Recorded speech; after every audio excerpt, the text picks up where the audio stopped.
ఆంధ్రప్రదేశ్లో జరగబోయే స్థానిక సంస్థల ఎన్నికలకు కుల గణన చేపట్టాలని బీసీలకు తగిన ప్రాధాన్యత ఇవ్వాలని వైసీపీ జిల్లా యువజన విభాగ ఉపాధ్యక్షులు రెహమతుల్లా ఖాన్, బీసీ జిల్లా ప్రధాన కార్యదర్శి సుదర్శన్, వేంపల్లె ఎంపీటీసీ భారతీయులు పేర్కొన్నారు.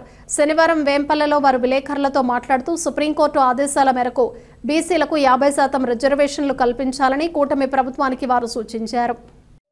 ఆంధ్రప్రదేశ్ రాష్ట్రంలో జరగబోయే స్థానిక ఎన్నికలకు కులగణన ఖచ్చితంగా చేపట్టాలి.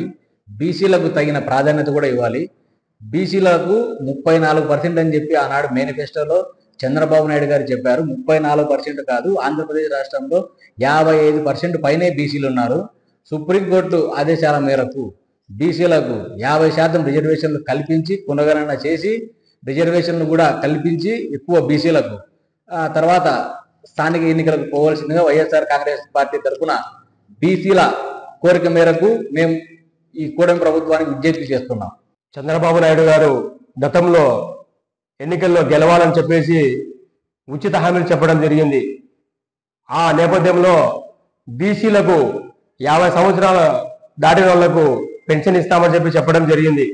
అదే లేదు, పెన్షన్ ఇవ్వడం దేవుడరుగా, కానీ ఉన్నటువంటి పెన్షన్లే తీసి పడేసే పరిస్థితి వచ్చింది కూటమి ప్రభుత్వంలో. అదేవిధంగా బీసీలకు ఆయన ఎలక్షన్ల మేనిఫెస్టోలో సప్లాంట్ కిందకు 5,000 కోట్లు ఖర్చు పెట్టాలని చెప్పేసి సాక్షాత్తు ఆ రోజు ఎలక్షన్ల ముందు మేనిఫెస్టో చెప్పడం జరిగింది. ఇప్పటికీ 1 కోటి రూపాయలన్న బీసీలకు ఖర్చు పెట్టాడా? ఇదంతా ప్రజలు గమనిస్తా ఉన్నారు. ఆ లెక్క కూడా ఈరోజు బీసీలకు చెప్పాల్సిన అవసరం చంద్రబాబు నాయుడు ఎంతైనా ఉందని చెప్పేసి నేను ఈ రోజు సభాముఖంగా తెలియజేస్తుంటా ఉన్నా.